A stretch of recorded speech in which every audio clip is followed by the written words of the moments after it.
देते हैं। Take the potential of point B in figure to be zero. कह रहे हैं बी का पोटेंशियल जीरो है। अब बी का पोटेंशियल कैसे जीरो हो गया होगा, तो हम मान लेते हैं कि जो पॉइंट बी है ये ग्राउंडेड होगा, इसको अर्थ कर दिया होगा, इसलिए बी का पोटेंशियल जीरो है। फिर कह रहे हैं find the potential at point C and D. C और डी आप देख ही रहे हैं, तो कह रहे हैं कि सी का पोटेंशियल बताओ और डी का पोटेंशियल बताओ। What charge will appear on this, B में कहा है if a capacitor is connected between C and D what charge will appear on this capacitor। अब जिस तरह से ये कॉम्बिनेशन दिया हुआ है, चलो देख लेते हैं कि C और D का पोटेंशियल कितना है। चलो आ जाओ मैदान में। सबसे पहले ये 4 और ये 8 जल्दी बताइए, सीरीज में हो गए। 4 और 8 का सीरीज में निकालिए, 4 into 8 upon 4 plus 8 तो कितना हुआ, कितना हुआ 8/3।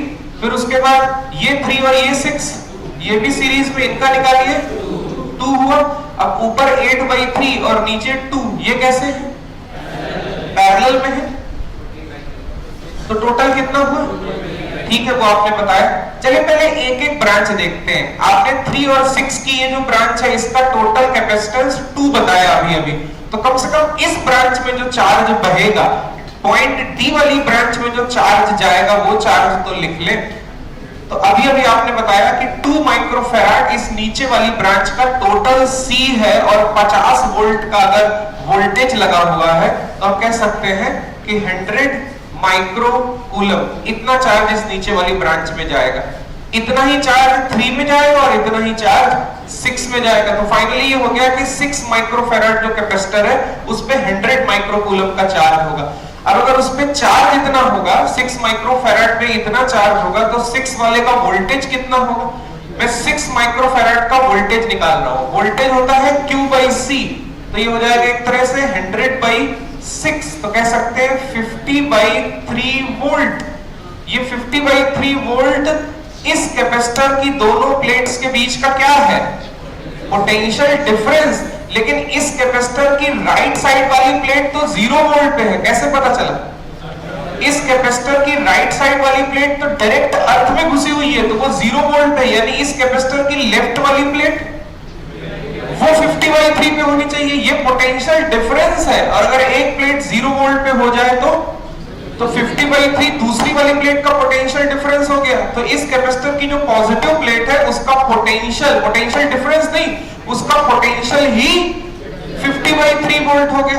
अब सारा ध्यान इस कैपेसिटर पे लगाइए, और अगर हम इसकी भी पॉजिटिव प्लेट यानी लेफ्ट वाली प्लेट का पोटेंशियल निकाल ले तो वो पॉइंट सी का पोटेंशियल आ जाएगा। अच्छा अभी तक हमें ये पता चल चुका है कि पॉइंट डी का पोटेंशियल 50/3।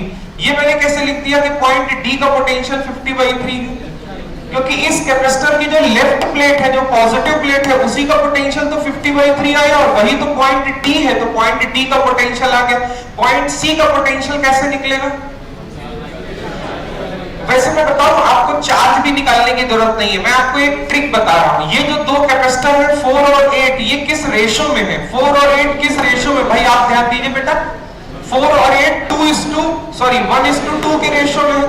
तो अगर ये 1:2 के रेशो में है और इनमें चार्ज सेम जाना है और Q बराबर CB होता है, तो इनका जो वोल्टेज होगा वो इनकी कैपेसिटेंस के इनवर्स रेशो में होगा। एक रूल है, मैं कितने बार बोलूं आप याद रखिए, कितने बार बोलूं, बोलिए 5 बार बोलूं, चलो बोलता हूं। जब कैपेसिटर सीरीज में लगे होते हैं तो उनमें चार्ज सेम होता है, तो उनका जो पोटेंशियल डिफरेंस होता है वो उनके C के इनवर्स रेशो में होता है। ये पहली बार था। दूसरी बार, जब कैपेसिटर सीरीज में लगे होते हैं तो उनमें चार्ज सेम होता है, तो उनका जो डेल्टा V होता है उन कैपेसिटर्स का, वो उनके कैपेसिटेंस के इनवर्स रेशो में होता है, क्योंकि Q बराबर CB हो गया। अब अगर Q कांस्टेंट है हर एक के लिए तो V is inversely proportional to C। Capacitance का रेशो आपने कहा 1:2 है, तो वोल्टेज डिवाइड होगा किस रेशो में, 2:1 में। अब आप 50 को 2:1 में डिवाइड करें, 2:1 में डिवाइड करें, तो जो छोटा वाला हिस्सा है 2:1 का मतलब होता है कि जो छोटा वाला है वो 1/3 हो जाएगा। अगर मैं किसी क्वांटिटी को 2:1 में डिवाइड करूं तो जो छोटा वाला रेशियो है वो 1/3 रह जाएगा।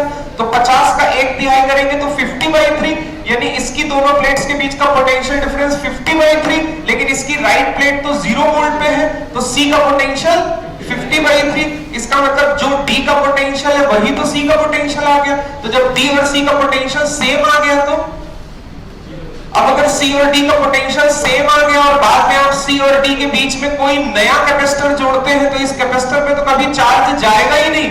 जिस कैपेसिटर के दोनों सिरे सेम पोटेंशियल पे है, वो कैपेसिटर चार्ज अट्रैक्ट ही नहीं करेगा।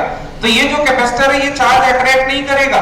इसी पूरे अरेंजमेंट को कहते हैं बैलेंस्ड व्हीटस्टोन ब्रिज।